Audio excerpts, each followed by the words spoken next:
After close to 70 days in jail, the activist Teesta Setalvad walked free this weekend after getting bail from the Supreme Court. Her dramatic arrest in June with the Gujarat anti-terror squad swooping down on her home in Mumbai was one of the most high-profile of crackdowns against activists under the Modi government. Many have seen the Setalvad arrest as the BJP settling scores for her activism during the Gujarat riots.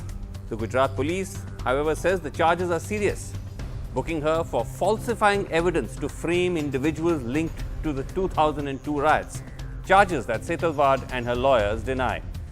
The centre vigorously opposed granting her bail, saying she was behind the entire conspiracy. The court, however, went ahead and granted her bail with conditions, saying she had spent enough time in jail. And Teesta Setalvad joins us live from Mumbai, from her residence, to which she has returned for the first interview after her release. Thanks very much indeed, Teesta Setalvad, for speaking to us. This is the first time that we're actually speaking to you since the time when you were arrested and since you were released. And so I'd like to start from that day in June when the ATS landed up at your house. Did you have any indication that this was coming? Because you had that Supreme Court order just a few days earlier in the Zakia Jafri case, which said that, you know, petitioners have sort of had doubtful intentions, and there was a kind of premonition. Did you have a premonition at all? No, unfortunately, there was no such premonition because one on the reading of the Supreme Court order, one expected due process of law. But Srinivas, I would like to really speak about the conditions in jail for women and children, the facilities available or not available. Sure. Because I think that's a real issue that citizens and civil society need to look at. Because, you know, institutionalization of under trials and convicted prisoners is something we don't turn our eyes often enough to. And if we could do that, I think it would make a huge difference to the lives of so many people. Yeah. We'll absolutely do that, because I understand also that you might have some, you know, sort of limitations in terms of being able to talk about the case. So I'm not getting into the case here, but I just want to understand it more from the point of your experience of what happened when the police, you know, from the time when the police landed up. No, I mean, frankly speaking, frankly, one expected due process, a notice if necessary, a notice, etc., to be given, etc., not the kind of crackdown as it happened. Okay. But you also actually said that there was some kind of roughing up or manhandling? You see, that's all now a subject matter of a court inquiry in Ahmedabad. So, again, that's sub judice. So, I'll be giving my evidence there where I'm a complainant. So, I'd really like to speak about that in the court when I do. But like you said, you were hoping for due process, and you felt the manner in which this happened, that wasn't the case. I mean, I think that's for everybody to see, no? I mean, it's very evident that, you know, the Supreme Court judgment was just one day before this happened. So, that really is there for everyone to see and everyone to judge. Right. And tell us now, because you were, what, in jail for almost 70 days, this entire period. Actually, 63 days in jail, 7 days in police remand. 7 days police remand and 63 days in jail. Okay. So again, without getting into the specifics of the case. And by the way, Sabarmati Jail is also where Kasturba Gandhi was, and you have now a new jail, which is a women's jail, next to the Bhai ward, which is the men's jail, and you have something like 200 women there. Around 50 are convicted prisoners, and the rest are under trials. Right. Of course, there's a whole history to that jail.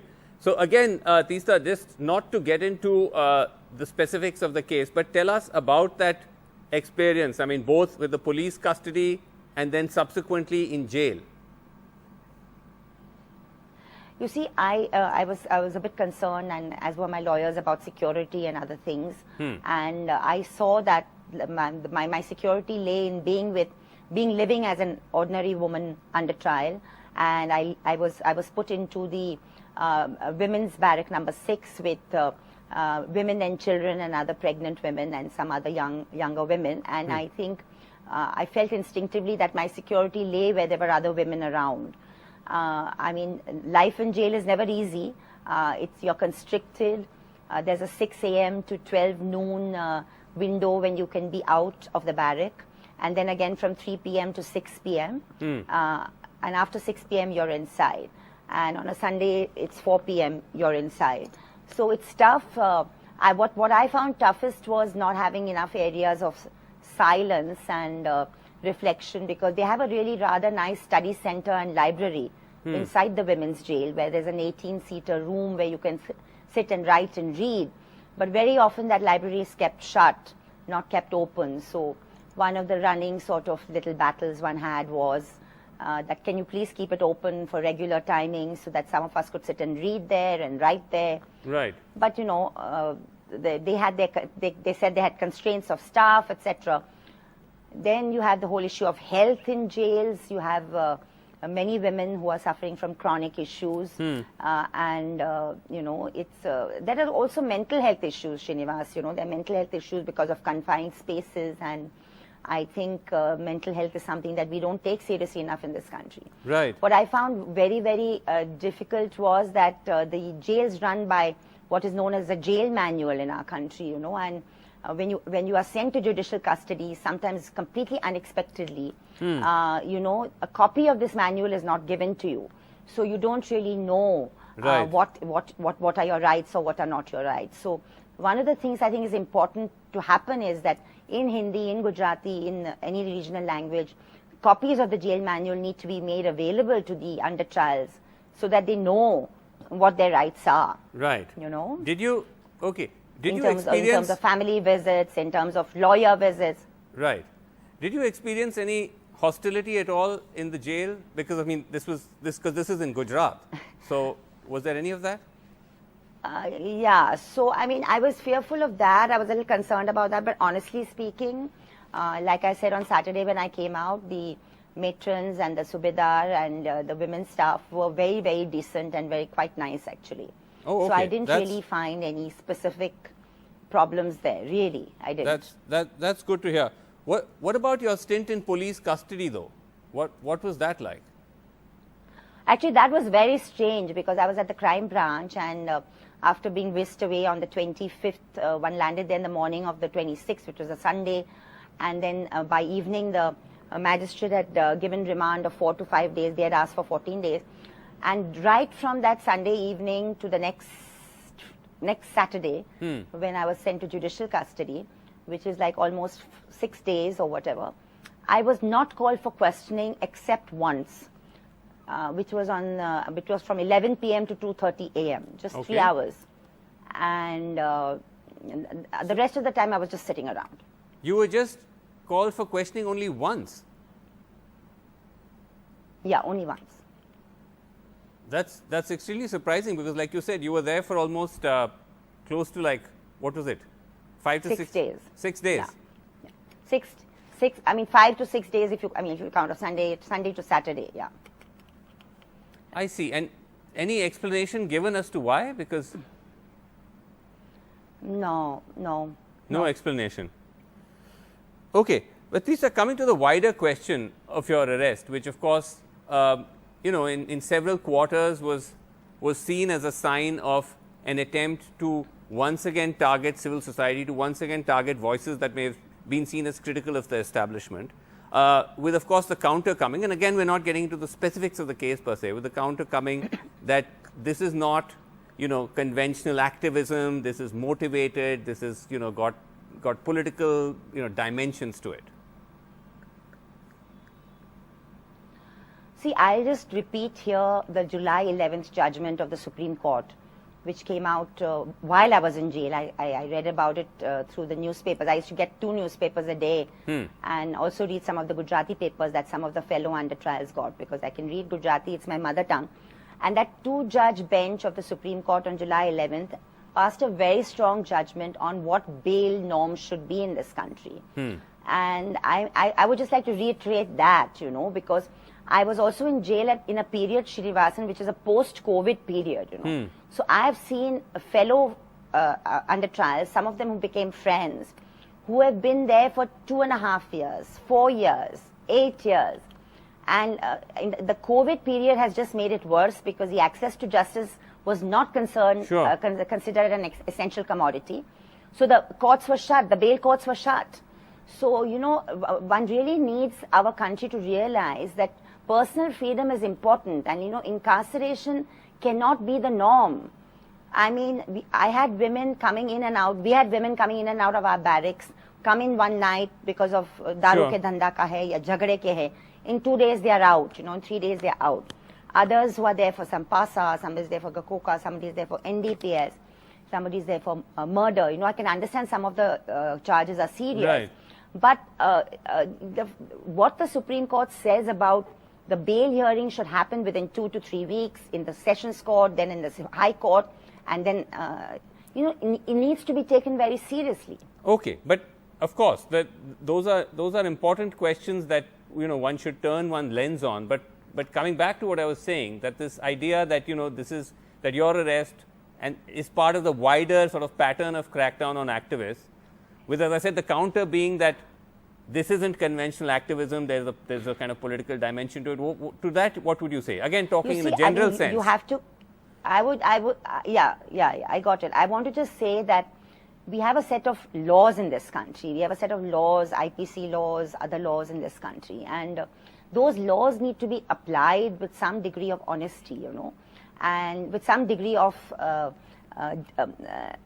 impartiality and autonomy by the police, you know. And I think the whole issue of the police not becoming an arm of the executive is the question here. I mean, look what happened with Mohammed Zubair, for instance. You know, while I was inside jail, then he gets bail. There are so many other examples. There are so many other examples of this kind of quote-unquote crackdown happening. And I think it's quite worrying, actually, because if you have a situation where the police becomes used to and gets away with this kind of without due process arrest and raid, it can actually be a threat to anybody tomorrow. And, you know, and to the it could be a businessman, it could be anybody. It might start with activists, but it can then be extended to anybody. Okay, but to the allegation of motivated activism, you would say what? No, I would, like I said, I can't speak about my case, but no, in a general sense, myself in court and my organization. No, I think I mean, we have a constitution in force in this country where the whole issue of fundamental rights, social justice, directive principles is something that you can, you know, go to court on. Okay. You know, and if there is a feeling by a set of people, whether it is citizenship law or any other thing, where they feel that they are being discriminated by the state, right? Then the Constitution gives us the right of justiciability to go to court, you know. Okay. That right cannot be taken away from individuals. Okay, fair enough. Just last question before I let you go. This is still what is called interim bail. There are stipulations on it. That's right. Is this going to circumscribe your work or your activism? I mean, I don't think so, because, I mean, as far as this case is concerned, it's being fought in the courts. Right. As far as the other work that my organization continues to do, whether it's on citizenship in Assam, whether it's on hate crimes, whether it's on constitutional education, principles in education, hopefully will just continue. We have a wonderful team out there. In the last 70 days, the work did not stop. Right. It cannot depend on one individual alone. We have been team building assiduously for the last 10 or 12 years. Right. And there are grassroots workers from the different regions where we are working. And I just hope that it will not stop. And it has not so far stopped. Oh, all right. Okay. Teesta Setalvad, thank you very much indeed for joining us. Just one thing, if you don't mind, Vasu, I just wanted to mention. Can I just say that, you know, I spent the 75th year of our independent Amrit Mahotsav we spent in jail this year. And all of us women under trials were really looking forward to some sort of celebration in the jail. But the women's jail at Sabarmati had nothing on 15th August, and that upset us deeply. Okay. All right. Noted. Thank you very much indeed for joining us.